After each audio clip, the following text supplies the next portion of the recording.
Greetings, my fellow Americans, and welcome to another episode of the Great Montana Conspiracy Podcast.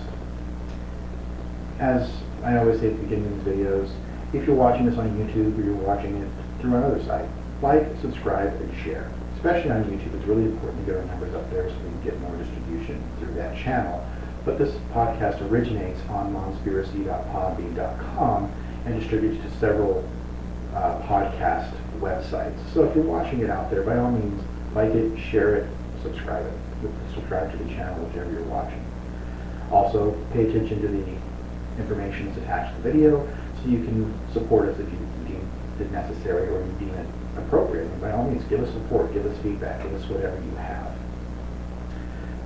Tonight's episode, honestly, after the last episode dealing with Judge Heidi Albright, the thought that just could knock that out of my head all week was the lack of truth, the perpetuation of lies, mistruths, misconceptions. And so I couldn't help but just feel like I needed to revisit this concept of truth. I've dealt with justice. I've dealt with the multi-part episodes of justice.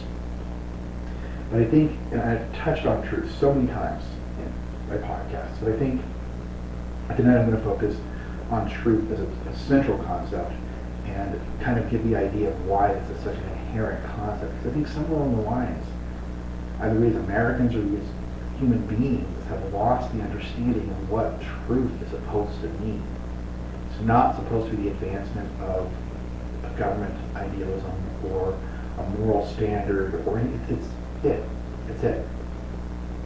When I was growing up, I came across a quote, and to this day, I was originally told it was Mark Twain. I don't know if it ever was Mark Twain. I fumbled around with the quote myself over the years, so I'm not even sure that I'm quoting it exactly right. But there is a quote out there that says, "A lie is far easier to believe than the truth because it can be molded to the ear of the listener. Truth, by comparison, is far more rigid and less likely to be believed." And it's absolutely true. You can't change truth. Truth is what it is. If you change truth, then you're changing it to a lie. It's no longer truth. My shirt says, "All I want for my birthday is a girl." I mean, that's what my shirt says. But if I wanted to, because this video cuts it off, I could say, because that might be embarrassing to say in a public forum, "All I want for my birthday is a hug." Well, it's no longer the truth. The truth is absolute. There's no disputing. There's my shirt, ladies and gentlemen. You can't dispute it. That's the truth. But if I don't like it, if it's embarrassing to me, and I want to say all I want for my birthday is a hug, then I'm no longer being truthful. The truth is now no longer there. It's no longer the truth. The truth is absolutely rigid. The problem is, as human beings, we have no filter that says we must always speak the truth. And in fact, it's actually become encouraged to be dishonest to advance ourselves in society. We are encouraged at an intellectual level, at a social level, and most importantly, we see it in our own government. We feel we need to hide things from our government because our government is so vindictive. How many people are out there hiding the simplest, smallest little things because they're afraid they're going to face consequences for the government? "Oh, I didn't report that $100 I got from Grandma for my birthday on my tax return, so I'm worried the government's going to do an audit and find out about the $100 and pay me for $1,000. I mean, let's face it, being dishonest, we're encouraged to be dishonest because our government's not honest. And there was no greater representation of that in my life than what that order was I shared last week. And for the record, if you're just watching this video and you're not aware of the order I'm talking about, please go back to my last podcast on the subject of Judge Heidi Albright. Attached to that is a link to where I posted this order publicly. Yeah, the order makes me look horrific. It's not true, and that's the point. I can sit here and say Judge Heidi Albright is really a monkey. I'm not saying she's a monkey. I'm not calling her a monkey. It's not a racial slur. Okay? But for the record, she's not black. She's not Hispanic. She's very white. Not a racial slur. I could say she's a monkey dressed like a human and a gavel, It doesn't make it true. It's obviously the furthest thing from the truth. But I can say it because there's no filter in my mind that says I can't speak a lie. I have to absolutely tell the truth in everything I do. Now, personally, I have a compulsive need to tell the truth. I get really uncomfortable if I'm put in a position where I have to lie for somebody else, or I have to, be dishonest in any way. It makes me very uncomfortable. I tell people, don't ask me to lie for you. I won't lie for you. I don't lie. It makes me very uncomfortable. It makes me sick to my stomach. I get panic attacks. I get anxious. It's not a good thing. I don't lie well. Okay. But that's me personally. That's my own little psychoses, if you will. Years and years and years of abuse have ingrained certain habitual patterns in me. And one of those is a fear of being dishonest and a need to have the truth. When I was growing up, I was told that I should say not growing up because I was about 19 at the time, but I saw a counselor and he told me what I had was I had a complex that since has been called white knighting, or identified to me as white knighting, but he told me that I had a crusader's complex, which meant I had the desire to pursue the truth even at the cost of my own well-being. Truth was paramount. Secrets were bad. Hiding things, keeping things secret, keeping bad things secret was bad.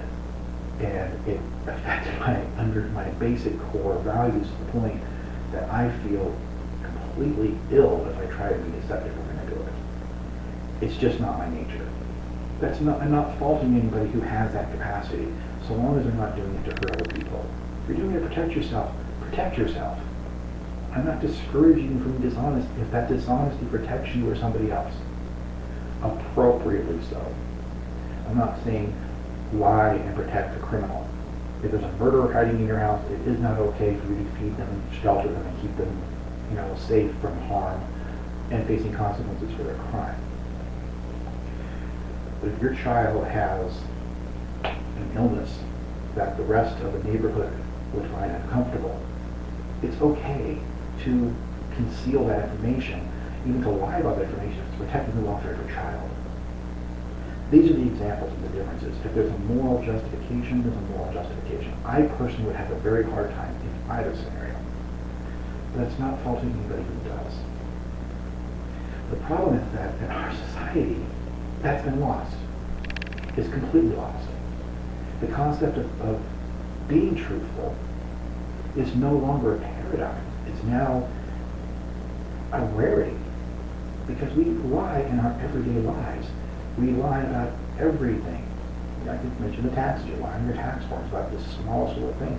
You don't report to your boss that you did this or that, so you don't lose time on your paycheck. Whatever. We are encouraged to be dishonest because we live in a society that promotes and advances dishonesty. Let's face it, the dishonest people are the ones who actually run this country, not the people who are honest and upstanding. That's been lost.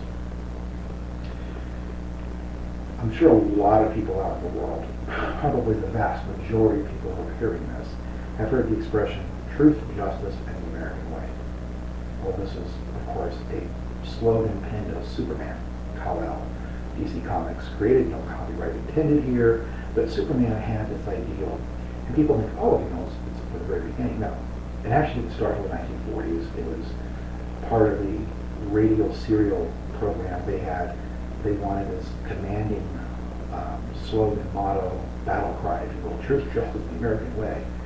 And because truth and justice were seen in the 1940s as the American way, these were ideals. We had patriotism. We had people who literally, this was the best generation because people actually cared. You didn't have to lock your doors. You didn't have to worry about whether you left your car unlocked in a parking lot. You didn't have to, if you dropped your wallet would be returned with every single dime and dollar in it. You didn't have the mass picture. You had your occasional dishonest person, but the vast majority of people were trustworthy. You didn't have organized crime to the levels we have today. It existed, certainly. Not the levels we have today. not to the government-sponsored crime that goes on, not to the system where the government actually makes money putting you in prison. Government people who work for government get better money, more income, more wages, more perks because they throw other people in jail. You know what they call that in Nazi Germany? They call it concentration camps, people. You had sympathizers, known as collaborators, who would narc out their Jewish neighbors to throw them in jail, just to throw them in jail so they'd get bonuses, perks, whatever. Not that much different here. Just because we don't have Jews as a red flag, we still have people in despair. We have drug users, bad. Sex offenders, bad. You know, criminals, bad. Let's throw them in jail. Let's put the biggest crime penalty on top of we possibly can. Truth, justice, and the American way has been lost along the way. Now, ironically enough, in 2021, DC Comics actually decided that term, that expression, needed to be changed. It was changed to Truth, Justice, and a Better Tomorrow. So now Superman no longer says Truth, Justice, and the American way, because Superman has long since declared himself not an American. He's a world citizen in the comics. So that concept has changed. The precept, the ideal from the time in which it was created, Superman's a fictional character. He's not a real person. So the ideal that was personified in him, truth, justice, and the American way, that's it. That's what the American way was, truth and justice. It was the pinnacle of our society. It's been lost along the way as businesses have infiltrated government, as businesses are paying for lobbyists, as we have had a government that started gearing towards getting financial gain to throw people in prison, to over criminalize the justice system. It's been lost because now there's no longer a need. The motivation of government is no longer about pursuit of truth. It's about the pursuit of money. It's about the pursuit of greed, power, and elitism. And so long as those are the ideals that people are doing, there is no justice. You can call it justice all you want. It's not justice. Justice is by its very definition a requirement to be truth and fair and righteous. How is it righteous if you have a prosecutor who deliberately keeps information that will prove the defendant innocent away from the defense so they can prevail? They're no longer interested in justice. They're interested in winning. They're in what they get from it. It's ironic. It started as an idealized icon of American values, has fallen into such mockery. Truth and justice may at one time have been the American way. It's not any longer. It's simply not. Truth and justice may seem like different values, but in America they're supposed to be interchangeable. But justice hinges on truth. Truth hinges on justice. Truth cannot exist without justice. Justice cannot exist without truth. They're supposed to be codependent, interchangeable. Truth has been lost. Justice no longer represents truth. Justice now represents the government winning over common people. Remember, we're supposed to be a government of the people. So what happens when the government persecutes all of us indiscriminately just so they can get money? We don't have the same system. We don't have a justice system anymore. And truth is such an inherent part of that. I've discussed over and again the loss of accountability of government over people. The government can lie. If you work for the government, you can lie, you can cheat, you can steal, literally. But if citizens do it, it's a crime. And the government, ironically enough, the very people who are lying and cheating and stealing to get what they want, are the ones who get to call you out on it and put you in prison for it. This is like a complete loss of the principle of truth and justice. Because it's not about truth. It's about power. Power corrupts. Absolute power corrupts absolute. Last episode's discussion of the deliberate falsehoods that Judge Albright put in her order. how she pandered these falsehoods as truth and presented them as fact, knowing them not to be, knowing she's deliberately omitting key details that in the larger framework would show the progressive persecution that's going on, that would show the direct implementing of restrictions and limitations on me that don't exist upon anybody else. That this is not based upon conduct, it's based upon prejudice, bigotry, and bias. That's what it's based on. She knows it, and if the whole record were set forth in her order, she would not have been able to draw the conclusion she did. Therefore, she selected what she knew to be false statements, knew to be misrepresentations of fact, added her own false statements on top of it, collectively grouped together in a nice big bow and called it a fact. And unfortunately, in the American jurisprudence system, that's true. Regardless of whether it happened or not, if Judge Albright signed an order today that said that you had a chicken, and that chicken grew up to be a donkey, no matter how ridiculous it is, if she signs an order saying that, under American law it's considered fact. It is fact because a judge determined it to be a fact, and therefore it is a fact. The law will see it as a fact from that day forward unless the decision is overturned. A chicken cannot grow up to be a donkey. It's just not physically possible. It doesn't matter how ridiculous the concept is. If it's written in an order, it is considered fact. It's indisputable in a court of law unless a higher court overturns it. So regardless of how untrue or how deliberately deceptive Heidi Albright's order was, it's considered fact because she issued it. She signed an order, and that's the power you give to judges when you put them in office, or when they get lifetime appointments at the federal level. You give them the power to decide what is fact, not what is true, but what is fact. Fact and truth should be simultaneous. They should be just as interchangeable as truth and justice. Not in America. No matter what the propaganda out there tells the world, that's not what's going on here.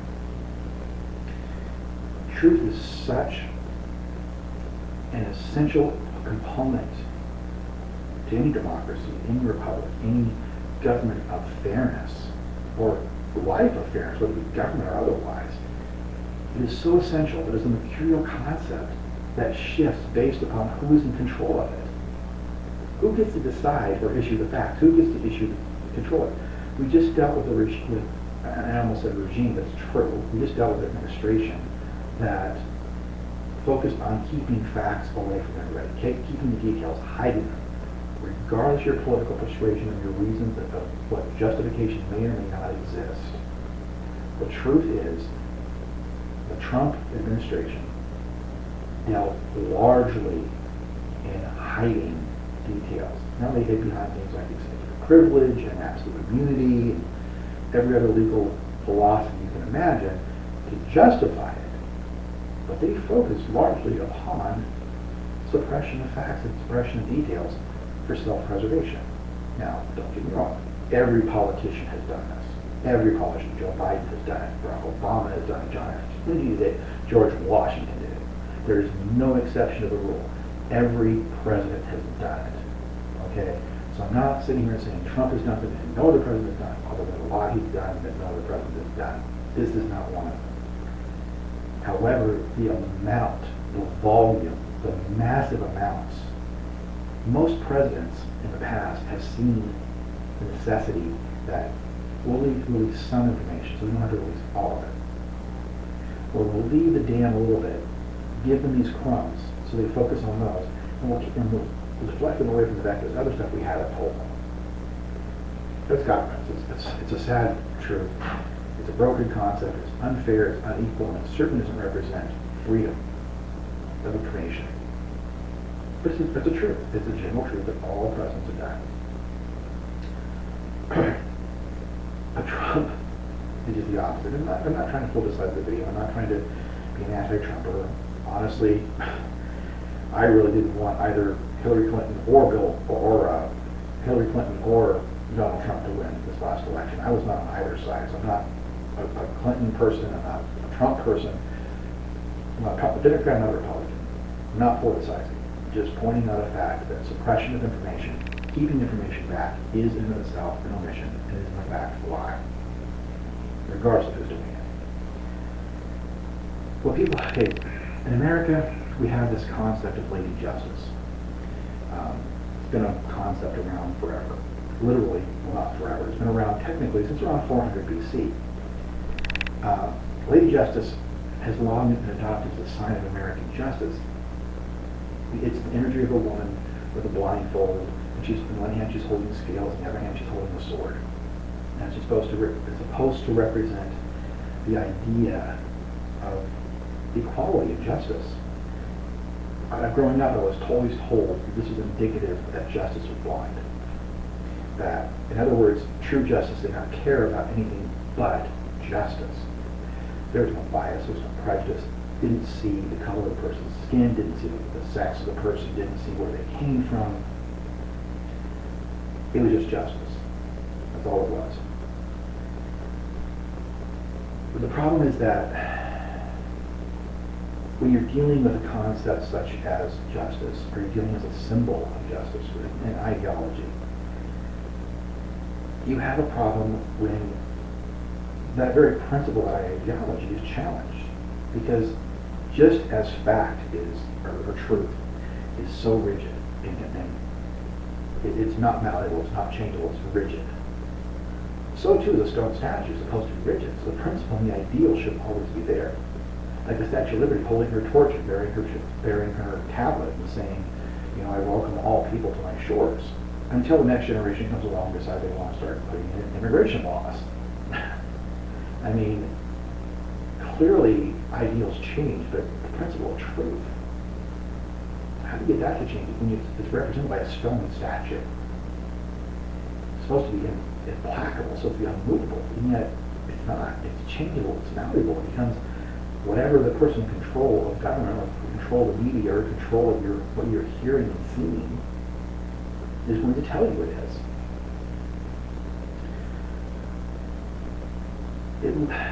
The problem is that when you have truth as essential, you have truth as essential of justice. Justice is fair. When truth is forsaken, when you don't need truth, when you can say whatever you want to say and have it presented as fact, and make it fact just by virtue of a person's signature, you lose that ideal. Lady Justice's principle of blind justice isn't blind anymore, because that blindfold has eyeballs now cut into it, and there she's looking. She's looking at anything and everything around, so that, and taking everything in that's not related to the case before. And she's doing this with the scales because she's trying to balance them out in her own way based upon what she's looking at. She's not blind anymore. She's not pursuing just justice. She's pursuing whatever falls in her eyes, allows her to influence her mind, her opinion. When a judge takes an oath of office, they're supposed to take an oath to set those values aside, or set those discriminations, those biases, those prejudices aside. Clearly, that doesn't happen. What people don't understand is that Lady Justice has a much deeper history than just American ideology. Originally, she was known as I can't say the name. It's Eustitia. And it's one of the four pillars of virtue. It was cannibalized sort of by the Christians, who call it the four cardinal virtues. But it's actually originated in Greece with Plato in his book, The Republic, book 4, and it was published somewhere between 426 and 435 BC. It's kind of like for people who are out there in the modern audience, it's kind of like Shazam's Pillars of Virtue. You have Shazam, that stands for the wisdom of Solomon, S. The strength of Hercules, H. The stamina of Atlas, A. The power of Zeus, Z. Courage of Achilles, A. The speed of Mercury, M. That's what Shazam stands for. It's actually an acronym for those 6, characters in mythology. But in this case, there were only 4. And this is the concept that actually, obviously, much earlier predated Shazam. But Eustia, or justice, is considered, she represented fairness, righteousness. You had prudentia, or prudence, the ability to discern appropriate course of action to be taken in a given situation at the appropriate time. You had fortitudo, which is, or fortitude, which is courage, forbearance, strength, endurance, and the ability to confront fear, uncertainty, and intimidation. Then you had temperantia, or temperance, which represents restraint, the practice of self-control, abstention, discretion, and moderation. These four virtues are supposed to be the core pinnacles of ethics. They are what make us human beings and make us a conscious-based society, or they're supposed to. You have justice, which is all about fairness, rightness, truth, honesty, the whole bit. It's all about justice. It's all about what's fair. Prudence, you demonstrate the ability to be restrained when you need to be restrained, and to choose your actions appropriately, not to be overly aggressive, not to be overly zealous. You have temperance, which is the practice of self-control, abstention, discretion, the ability to sit back and not do things just because you can, but because they're appropriate and when they're appropriate. And then you have fortitude, which is, the strength and forbearance of courage, the ability to stand up to do the right what's wrong. When I'm doing right here, speaking out against the corrupt government, the great Montana conspiracy, what I'm doing right here, that's fortitude. It's one of the four pillars of justice. Of course, I'm also pursuing the truth. I'm also trying to be prudent in how I do things, trying to make sure I do things in the appropriate way. I'm trying to exercise temperance in the best capacity I can. Self-control. I mean, believe me, you don't think if I read this order, my first instinct is to go out and start shooting people? Of course it is. I'm not saying I'm going out to shoot people. I'm saying I'm human. My reaction is to go out and get back at the people who are saying these lies about me, who are trying to deny me freedom, liberty, the ability to be a normal human, to not continue to subject me to draconian methods of incarceration and restrictions and limitations, and just living my life. Not because I've done anything wrong, but because they've done something wrong, and they don't want people telling me they've done something wrong. Believe me, these virtues, whether I'm trying to or not, I live in these virtues every single day. They're just inherent in me, and they should be inherent in every good person out there. But the truth is, our government is not manned by good people. It's manned by people who are inherently dishonest. Judge Heidi Albright is a perfect example of that, but she's not alone. She did not come up and set the standard at which everyone else followed. She followed a mold that was already preset long before she ever took her seat in the court. Long before she took over state municipal court. Long before she was probably even born, the concept existed in Montana, and it's just perpetuated. So when you sit here and you look at it, somewhere along the line, only the symbol of justice became the representation of merit. The other three were lost. The equalities with justice became less important. Lady Justice became a solitary icon for equality and fairness, and then even her values were eroded. Yet all these were originally grouped together for a reason, because they're all necessary to our society. And they all inherently rely upon truth to a certain degree. Justice relies upon to be fair and equal, to be right. Prudence, you demonstrate honesty and integrity when you stand back and you wait for the appropriate time to take action you need to take. Fortitude, the honesty of stepping forward and challenging what is wrong. That's truth. That's speaking truth to power. Then you have temperance and the ability to stand back and be in control and not lash out and not do things in an aggressive, destructive way. You're being truthful to a circumstance and situation in which it exists. All of these rely upon a principle of truth. And that truth is lost. Lost not only in losing the other three characteristics that justice is supposed to be leaning upon, but also to be leaning upon each other.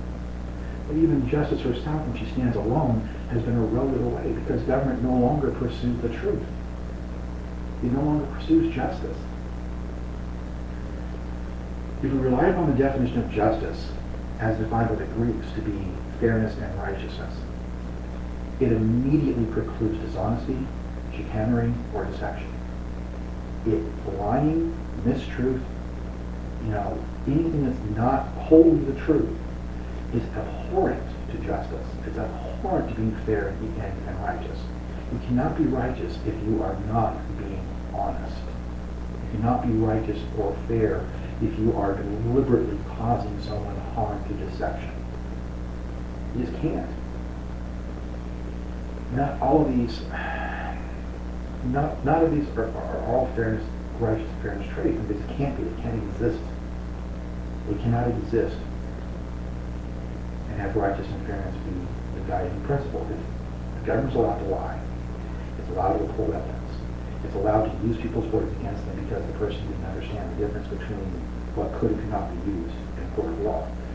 Regardless of what principles you talk about, if you have to have a rule to tell government to stop doing this, and you still have to slap the hands of government over and over and over and over and over again, something is wrong. Fundamentally wrong. That people in government are encouraged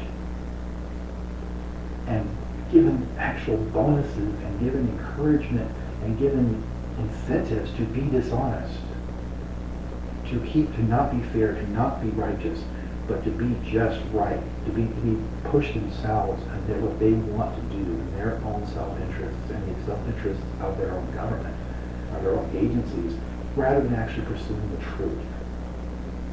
When you start dealing with prejudice, you start dealing with deception, you start dealing with manipulation, you start dealing with things that are not fair and they're not righteous.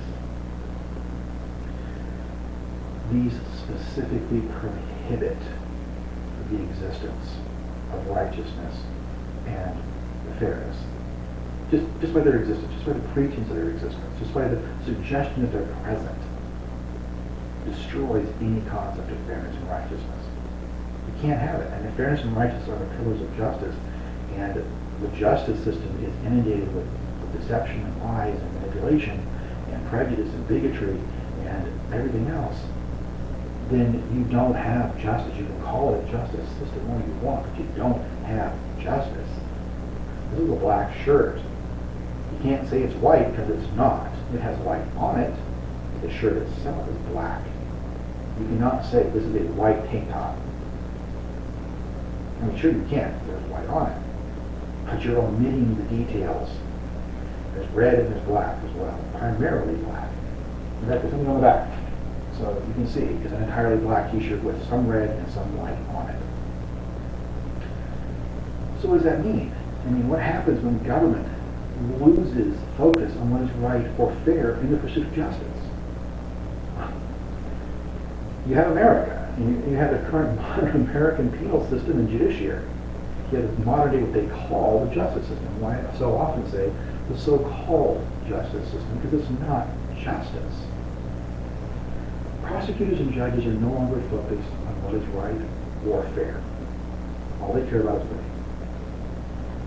That is what is necessary to create. It is even necessary to create Brady law. It was even necessary to create Miranda law. Should be warning signs. Brady law being, by the way, is when the government is required to produce all evidence that says that may exonerate a defendant, which pretty much is anything. The government does not get to decide what to turn over. If they find something that's exculpatory, or something that can prove the innocence of the person that is being charged, they have an obligation to turn it over. That was even necessary for the U.S. Supreme Court to come down and tell these people to do that. There's a problem. Just the very fact that somebody in government thought it was justifiable, that it was righteous, and that it was fair to keep details that might have proved the innocence of the person they were trying to throw in prison for the rest of their life. They thought it was justified in the pursuit of justice. There's a huge warning flag there. Miranda is based upon the idea that we have, as American citizens, have to be told that anything we say can be used against us in a court of law, and we're entitled to counsel being present. I mean, the whole Miranda quote, basically, you have the right to remain silent. Anything you say can and will be used against you in a court of law. You have the right to attorney to every attorney present when questioned. If you do not afford attorney, one will be provided for you. Do you understand these rights and how they are presented to you? That's the basic gist of it. You might tweak it a little bit, but that's the Mirandized statement. That's what the U.S. Supreme Court had to come down and tell law enforcement. You can't sit here This person has a right to counsel. Fifth Amendment. They have the right to counsel at any time that they're accused. Any time in which you are questioning them about a crime, they have the right to counsel to be present. Anything you say outside the presence of counsel can be used against you in a court of law. And just because your attorney is not present is not a reason for justification for a defense. The fact that government had to be told to stop doing this, it's a problem. The fact, I mean, it should have been enough for the Supreme Court to come down and say, that's bad conduct. And the government goes, oh, yes it was. Okay, let's stop doing that. No, they're constantly being slapped with Brady and Miranda violations all the time. Because government still does it. These people who are in government are still doing this. The law is there and they're still doing it. And they don't always get caught.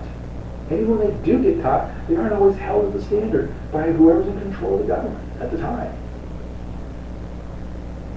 It's ridiculous. There's actually a standard here in Montana that says the prosecutors are not required to turn over or make their witnesses available for cross-examination. If I'm accused of a crime, and I'm being accused of a crime, not only do I have the right to confront my accusers, but I have a right to know what evidence is being brought against me. Because I might be able to refute it, I might be able to impeach that person if I know what they're saying. But the witness is not required to be brought forward. It's a huge Brady law violation. But Montana says, no, we don't have to do that because it's not actually in the law. This is a problem. This is a huge problem. Because nobody cares. Nobody in government cares because it advances their agenda, and they're the ones who are being in control of chicken coop. How many times have I used the analogy, you don't put foxes in control of keeping the foxes out of chicken coop. You don't tell government to police government from doing something bad. If government's already doing stuff bad, you don't ask the people that are doing something bad to keep themselves from doing something bad. Does that make any sense to anybody? Why would you hire a fox to tell the other foxes not to go into the hen house and kill the chickens? Isn't that fox more likely to sit back and say, oh, they're my foxes? I'm not going to do anything with that.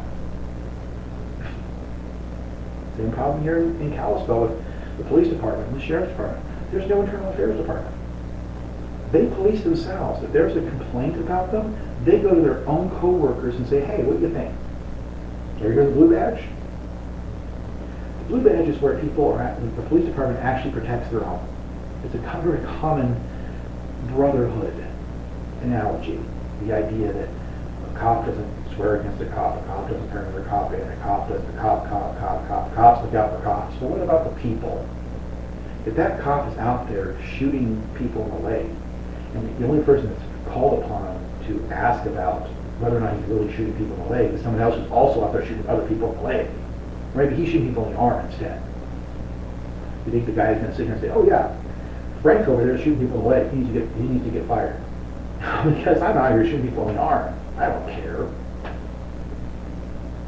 We need an internal affairs department that's separate. It just makes sense. Having a civil-based organization to oversee the police department makes even more sense. Something that's not attached to law enforcement. Montana doesn't have anything like that. At least Flathead County doesn't. I can't speak for the rest of the counties out there. Flathead County does not. Flathead County has no independent oversight. They really don't. And like I keep saying,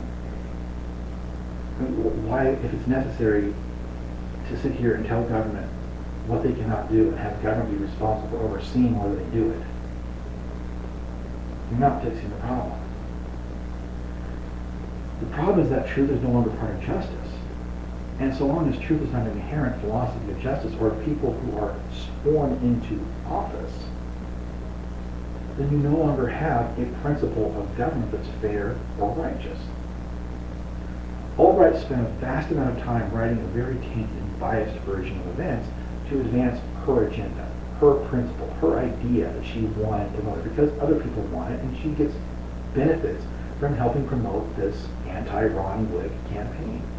Because so long as you keep me powerless, so long as you keep me under your thumb, so long as you keep me at risk constantly and perpetually of going back to prison for 15 years, you have power and control over the person who's out here trying to out your crimes. How is that fair, ladies and gentlemen? I filed a lawsuit against the city of Kalispell before they ever prosecuted me. They barred me from the court for 18 months. For 22 months, actually, because from the time I was arrested until I went to prison was 22 months. 18 months before I saw a trial. 22 months. I finally got into prison. I tried to get the case refiled in the federal court, and the federal court came back and said, "Look, you cannot use a civil case to undermine a criminal conviction. The criminal case preceded the criminal case, so why is it not being given deference?" Because we don't let the government be overturned. It's all about power. It's all about power over people, not people having power over government. Justice was required in Albright's order that all the facts be presented, not just the select details that she wanted, and not just, she relied upon the testimony of a very biased and prejudiced probation officer who was later sued. She leaves that out. She leaves the fact that he tried to revoke me before he tried the modifications out. She leaves out all the critical details of the retaliatory measures that were taken and why the actions were taken. She leaves all of it out because it doesn't benefit the interpretation she wants, and that's not truth. That's not honesty, that's not righteousness, that's not justice. You sit back and you say, it's not fair. And people constantly come back and tell me, well, life's not fair. No, but justice is supposed to be. The very principal definition of justice is fairness and righteousness, because the Greeks are the ones who created the word. So we don't have fairness and justice. You have a broken system. And you're right. Justice is not fair. It's not righteous, because the American system has forgotten what that means. People like me have, but the government has. You cannot present your own personal interpretation of facts to advance a cause. You cannot just put the facts that give what you want them to say, or the details that you want them to say, and exclude everything else. You also can't present lies on top of that of your own to help seal it together, to advance your perception. When the cases actually set forth, prejudice, fairness, and righteousness are not served. Prejudice and bias cannot coexist with righteousness and fairness. They can't. The whole principle in law in Montana is that when a motion is filed and the other side files no response, the words of the law say the motion must be considered well taken. In other words, if there's no argument, there's no objection, the court must grant the motion as requested because the other side has not raised objection. The state, through Travis Honor, the current current county attorney, chose not to file a response twice. The county attorney, not the county attorney, but the court clerk, let 14 days expire, let their response time file, and then kicked my motion on technicality, so I'd have to refile, giving them an additional 14 days to respond. They had a 28-day window to respond, they chose not to respond. By all fairness, all righteousness, by the law, Judge Albright was bound to consider my case, my motion, as well taken by the other side. Instead, she took up her own merits, her own prejudice, her own bias, her own bigotry to advance a false, deliberately misleading, and inflammatory document that makes me look like the worst thing since the Son of Sam. And why? I have served 18 years, ladies and gentlemen, on a crime I didn't commit. I have 2 years left.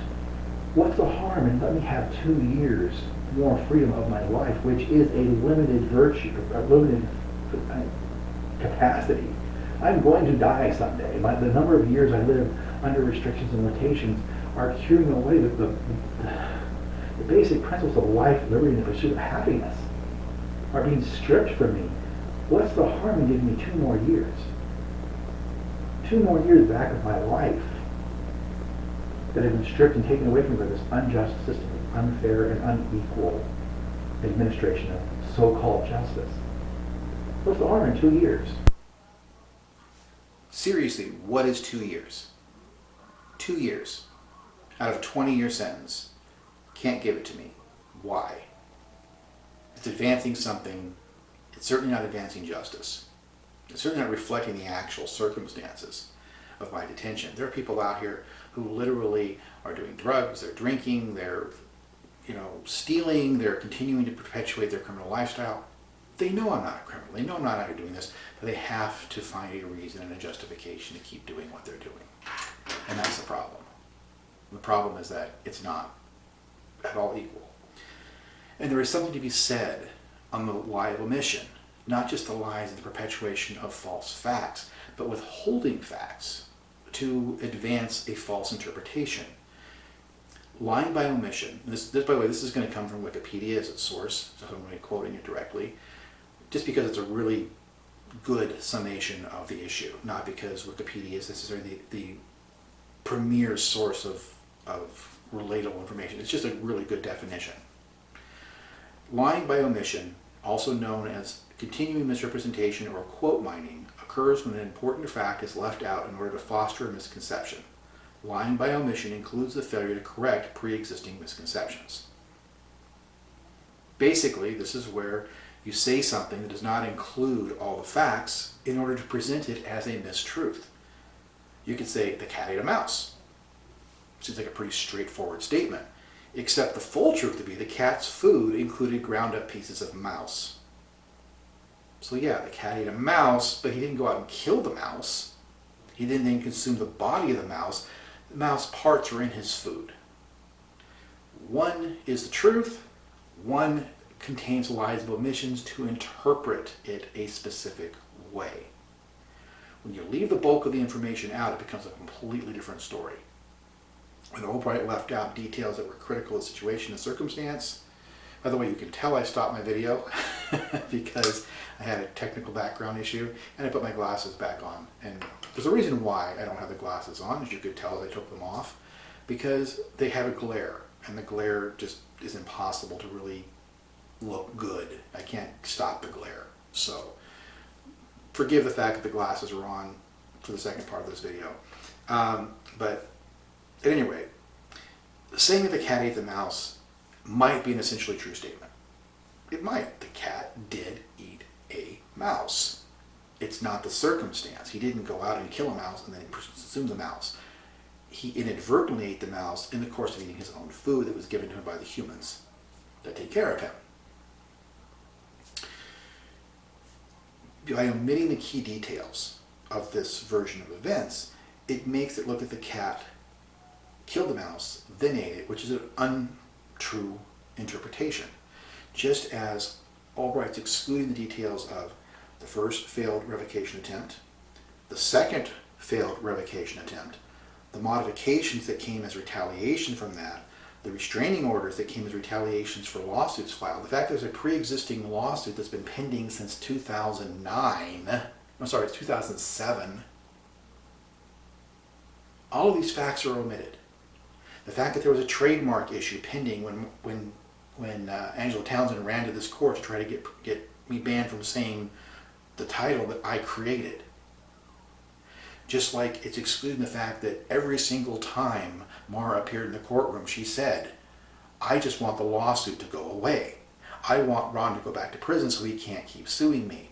I want this. It had nothing to do with me allegedly doing things that provoked or justified a restraining order. And it had everything to do with the fact that she was being sued, she didn't want to be sued, and she was being let to use a restraining order to stop the lawsuit and obstruct its due process of law. All of those details are left out because it doesn't fit the model of the story that Albright wants to tell. And when you're excluding facts and you're excluding details, you don't get the whole story, you don't get the truth. And when a judicial officer deliberately leaves out facts and deliberately misshapes the truth to perpetuate a lie, it's not justice, and it's not truth. When a judge specifically places information known to be untrue into an order to make it true by fact, by the fact that she signed it, and then adds her own additional lies and misinterpretations to it, it creates an environment of distrust in government. But more importantly, it undermines the precepts of truth our judiciary is founded upon. Judges are relied upon to be the arbitrators of disputes, to be fair and impartial.